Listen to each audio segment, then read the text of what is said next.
நிர்குணமானது. ஆனால் மனமோ எல்லைக்கு உட்பட்டு இயங்கி பல தன்மைகளோடு கூடியது. நல்ல கவனிக்கணும், மனதினுடைய இயல்பு ஒரு எல்லைக்கு உட்பட்டு பலவாக பல குணங்களாக அது இயங்கிக் கொண்டே இருக்கிறது. அது மனதினுடைய இயல்பு. ஆனால் இறைநிலையோ நேர எதிர்மறையில் அது எல்லையற்றதாகவும் நிர்ச்சலனமாகவும் நிர்குணமாகவும், நிர்குணம் என்று சொன்னால் பொருட்தன்மையற்றதாக. அப்போ மனதை நாம் எப்படி பக்குவப்படுத்த வேண்டியிருக்கு?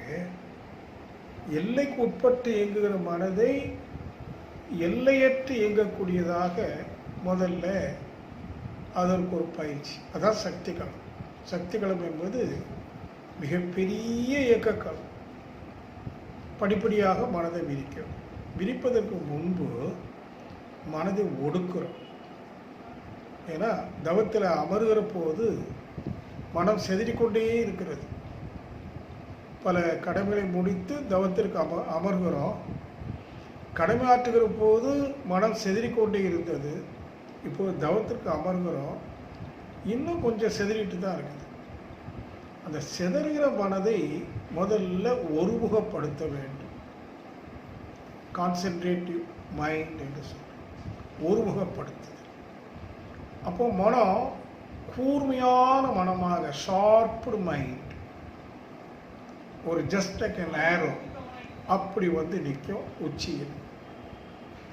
பிறகு படிப்படியாக மனதை உயர்த்தியும் விரித்தும் கடைசியில் பிரபஞ்சம் முழுவதும் விரிக்கும் பேரியக்கம். இப்போ மனதினுடைய இயக்கம் அதிகபட்சம், அதுக்கு மேலே இயங்குவதற்கு இல்லை, அந்த அளவுக்கு பெரிய இயக்கத்திற்கு விரித்து விட்டோம். பிறகு அங்கு சக்தி களத்தில் அந்த வியப்புக்குரிய தோற்றங்களை, இயக்கங்களை எல்லாம் கண்டு மனம் என்ன ஆகுது, மேற்கொண்டு அதை ஆய்வு செய்ய முடியாது என்ற நிலை வருகிற போது மனம் நிர்ச்சலனமாக ஆச்சரியத்தின் உச்சிக்கு செல்கிற போது அது நிர்ச்சலனமாக அமைகிறது. எப்போ மனம் நிர்ச்சலனம் அடைகிறதோ அப்போதுமே அது நிசப்தமாக. ஏனென்றால் எங்கு சரணம் இருக்கிறதோ அங்கு சப்தம் இருக்கும், எங்கு சரணம் இல்லையோ அங்கு சப்தம் இருக்காது. நிசப்தமாக. எப்போ மனதில் சப்தம் இல்லையோ அப்போ குண எழுச்சியும் இல்லை, நிர்குணமாக. அந்த நிலையை அடைய அது தானாகவே சுத்த வெளியோடு கலந்து கரைந்து காணாமல் போயிடும். எது காணாமல் போகிறது? மனதினுடைய முதல் எண்ணமாகிய நான் என்கிற எழுச்சி. நான் என்கிறது ஒரு பாய எழுச்சி. அது வெளியில கரைந்து கலந்து காணாமல், அந்த நான் இப்ப இல்லை. என்ன இருக்க முடியும்? அந்த இறைநிலை மட்டுமே. அதுதான் உண்மை நிலை. அதை உணர்வதற்கு தவத்தில் நமது அருட்தந்தை அவர்கள் தான் இதை முதல்ல வடிவமைத்து கொடுத்திருக்கின்றார். ஆனாலும் இதில் 2 முயற்சி. ஒன்று மனதை ஒடுக்குவது, பிறகு சரணமில்லாமல் விரிப்பது. அதை நல்லா பழக்கணும். திருப்பியும் சொல்லுவேன், தவம் சித்தியாக வேண்டுமானால் நீங்கள் சமாதானம் அடையணும்.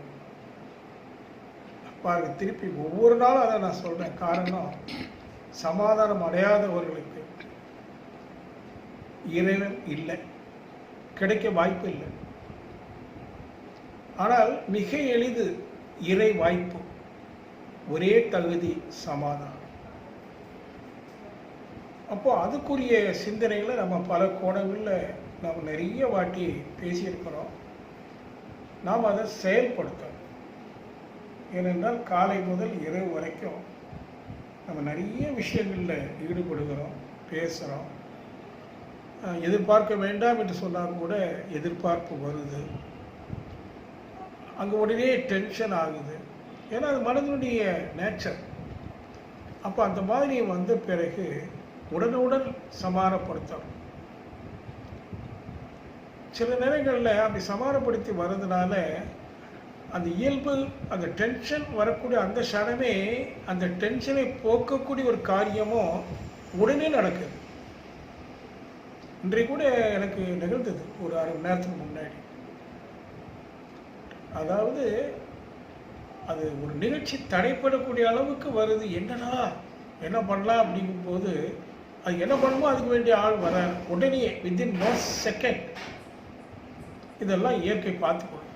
எப்போ நான் சமாதானமாக இருக்க வேண்டும் என்று எப்போது கருதுகிறோமோ அப்போதே சமாதானத்தை இழக்க காலம் வருகிற போது மீண்டும் சமாதானத்தை பெறக்கூடிய சூழ்நிலையை இயற்கை கொடுக்குது. அப்போ இதில் என்ன ரகசியம் இருக்குது அப்படின்னா வேறு ஒன்றும் இல்லை, எண்ணங்கள் தான். இயற்கையிலேயே ஆற்றல் மிகுந்த ஒன்று எண்ணம். அதை விட வேகமானது எதுவும் இல்லை. பொதுவாக பஞ்சபூதங்களில் வேகம் மிகுந்தது எது என்று சொன்னால் வெளிச்சம். ஒரு வினாடிக்கு 1,72,000 மைல் வேகத்தில் ஒளி அலை பரவுது. ஒரு செகண்டில் கணக்கு போடுது. அதை விட பன்மடங்கு வேகம் மனம், எண்ணம். மட்டுமல்ல, எண்ணத்திற்கு வேறும் பன்முக ஆற்றல் உண்டு. அப்படிப்பட்ட எண்ணத்தை தவிர்க்க வேண்டும் என்றும் நாம் சொல்லுகிறோம். முரண்பாடு. ஏன் எண்ணம்தான் அனைத்திலும் வல்லமை மிகுந்தது என்று சொன்னால் சுத்தவெளியை விட. காரணம், சுத்தவெளி என்பது ஆதிநிலை, மனம் என்பது அந்த நிலை. ரெண்டும் ஒன்று தான். அப்போ சுத்தவெளிக்கு எந்த அளவுக்கு ஆற்றல் இருக்கோ அதை விட கொஞ்சம் கூட குறைவில்லாத ஆற்றல் மனதிற்கு உண்டு. மனதில் எழக்கூடிய எண்ண அலைகளுக்கு உண்டு. மட்டுமல்ல, எண்ணம் என்பது ஜீவகாந்தத்தினுடைய தன்மாற்றம். ஜீவகாந்தம் என்பது இறை சக்தி. இந்த உடலுக்குள்ளாகவே உற்பத்தி ஆகிற இறை சக்தியில் கூடிய பரவும் நிலை, ஸ்ப்ரெட்டிங் ஸ்டேட். எண்ணம் தீய எண்ணமாக இருக்கலாம், நல்ல எண்ணங்களாகவும் இருக்கலாம். ஆனால் எண்ணங்கள் தான் மிக மிக ஆற்றல் உடையது.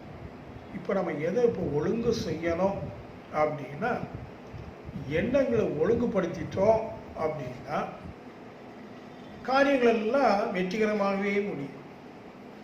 ஆனால் மனதில் ஒரு நிகழ்வு என்னன்னு கேட்டிங்கன்னா, அங்கே நல்ல எண்ணமும் எழுது, தீய எண்ணங்கள் எழுது. குறிப்பாக அதிகமாக தீய எண்ணங்களுடைய ஆளுமை அதிகமாக இருக்கும். காரணம், விலங்கின பதிவு. அது நாம் பொறுப்பல்ல.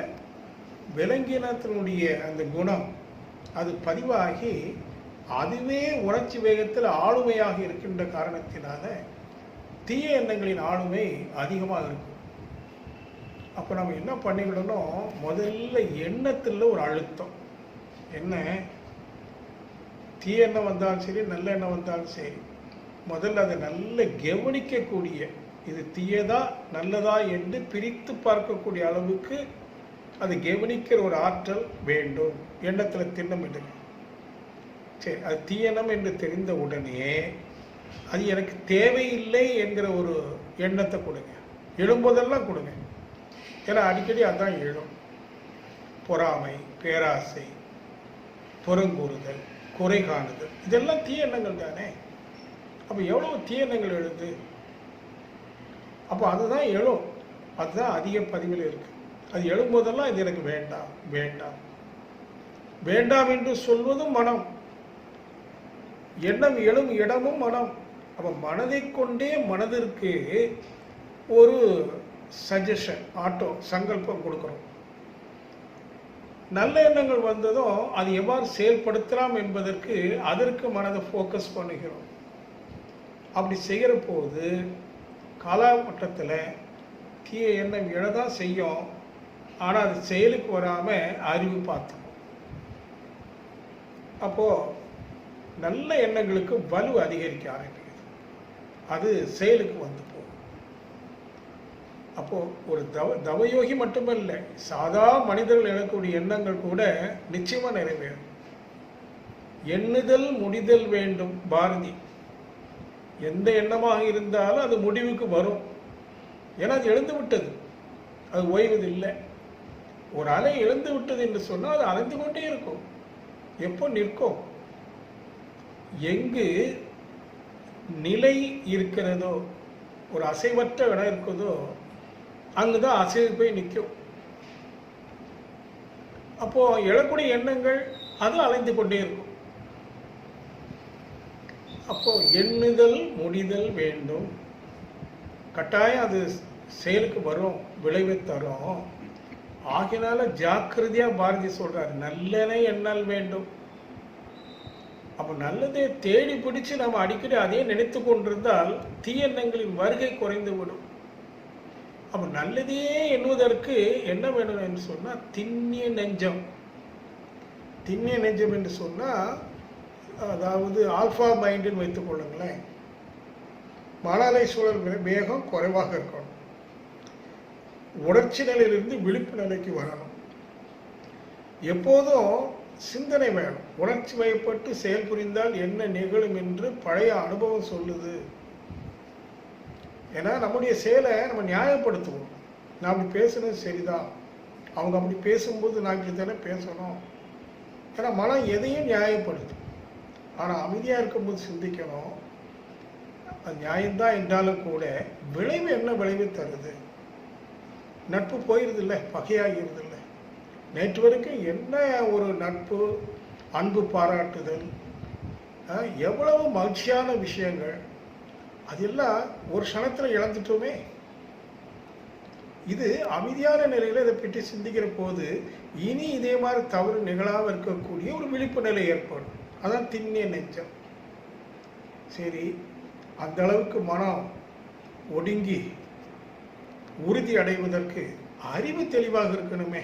தெளிந்த நல்ல அறிவு வேண்டும். பாரதி திருப்பி வரிசையா பாருங்க. எண்ணுதல் முடிதல் வேண்டும், நல்லன எண்ணல் வேண்டும், திண்ணியம் நெஞ்சம் வேண்டும், தெளிந்த நல்ல அறிவு வேண்டும். இப்போ இந்த நான்கையும் நாம பெறல் வேண்டும். எப்படி பெறுவது? நாம தான் பெறணும். அறிவை தெளிவாக வைத்துக் கொள்வதற்கு இறைநீதி, இயல்புக்க நீதி, செயல் விளைவு தத்துவம், இந்த ரெண்டையும் ஆய்ந்து நல்லா ஆய்ந்துட்டீங்கன்னா நீதி நெறி உணர் மாந்தராகி. நீங்களும் நானும் சாதா மனிதர்கள் அல்ல, நீதி நெறி. நீதி என்றால் இறை நீதி. ரெண்டு நீதி இருக்கு இல்லையா? இயல்பூக்கம், செயல் விளைவு. அந்த இறை நீதியை நன்றாக புரிந்து கொண்டு நீதி நெறி, நெறி என்றால் அறநெறி, ஒழுக்கம், கடமை, ஈகை என்று சொல்லக்கூடிய அந்த அறம் நின்று வாழக்கூடிய மனிதர்களாக நம்ம உயர்ந்துட்டோம் அப்படின்னு சொன்னால் அதுக்குரிய விஷயங்கள்லாம் தெரிந்து செய்கிற போது என்ன வந்துடும்? நல்லதையே எண்ணக்கூடிய ஒரு ஆற்றல். அந்த எண்ணம் நிச்சயமாக செயலுக்கு வரும்போது நல் விளைவை கொடுக்கும். இப்போ அந்த அளவுக்கு நம்மிடம் வினை தூய்மையும், அதன் மூலமாக மன தூய்மையும், அதன் மூலமாக கர்மைய தூய்மையும் ஏற்பட நம்ம மனதிற்கு அற்புதமான ஒரு வல்லமை வருது. எப்படி எண்ணங்கள் தான் ஆற்றல் மிகுந்தது. ஆனால் அந்த மனதில் இருக்கக்கூடிய எண்ணங்கள் செதறிக்கிட்டே போகுது பாருங்க. அதை செதற விடாம என்ன பண்றீங்க அப்படின்னு கேட்டீங்கன்னா ஃபோக்கஸ் பண்றீங்க. செதறுகிற மனதை தியானத்தின் மூலமாக ஃபோக்கஸ் பண்ற போது அது ஒரு ஏரோ மாதிரி ஃபார்ம் ஆகுது. அப்போ அந்த எண்ணத்துக்கு வேகம் அதிகம், ஷார்ப்பாக அதனுடைய வேலையை செய்யும். அதெல்லாம் புரிந்து நாம் செயலாற்றக்கூடிய ஒரு வல்லமையை பெற வேண்டும். அதற்கு ஓரளவுக்கு நீண்ட கால பயிற்சி வேண்டியது தான். ஏன்னா எத்தனையோ ஜென்மாந்தரங்களில் கொண்டு வந்த பதிவுகளை தன்மையாக வைத்து கொண்டு வாழ்கிறோம். அந்த தன்மைக்குரிய எண்ணங்கள் தான் அதிகமாக எழும். அந்த எண்ணங்களை செயல்படுத்த வேண்டும் என்கிற உணர்ச்சி வேகமும் எழும், செயலும் படுத்திடுவோம். சில நேரங்களில் உணர்ச்சி வேகத்தில் செய்தால் கூட நல்லதாக முடியலாம்.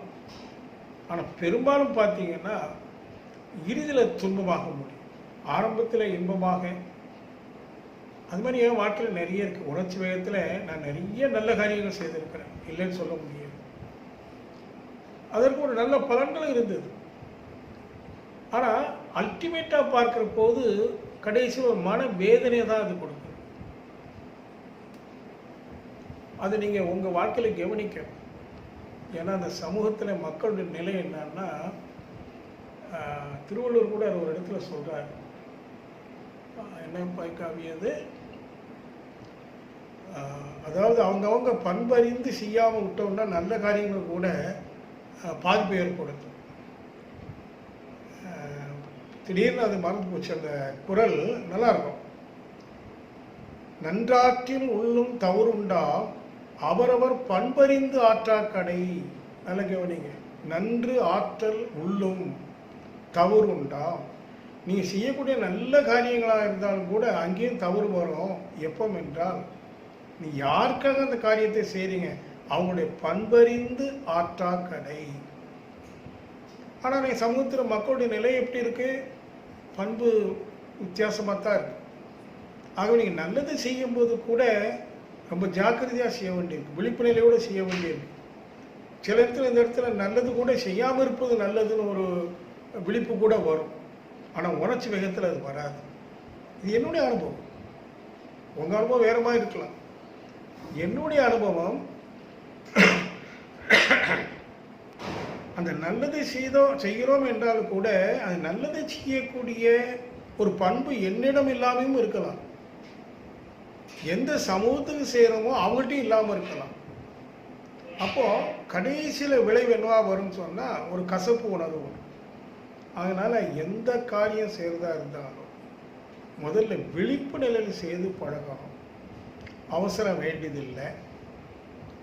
இது வேணுமா வேண்டாமான்னு ஆலோசிக்கணும். ஏன்னா வரக்கூடிய எண்ணங்களுக்கெல்லாம் நீங்கள் என்ன செய்திடக்கூடாது, வலு கொடுத்துடக்கூடாது. எண்ணங்கள் ஏற்கனவே வலுவானது. நாம் அதுக்கு வலு கொடுத்துட்டோம் அப்படின்னா அதனுடைய விளைவு வேறு மாதிரி ஆகிடும்.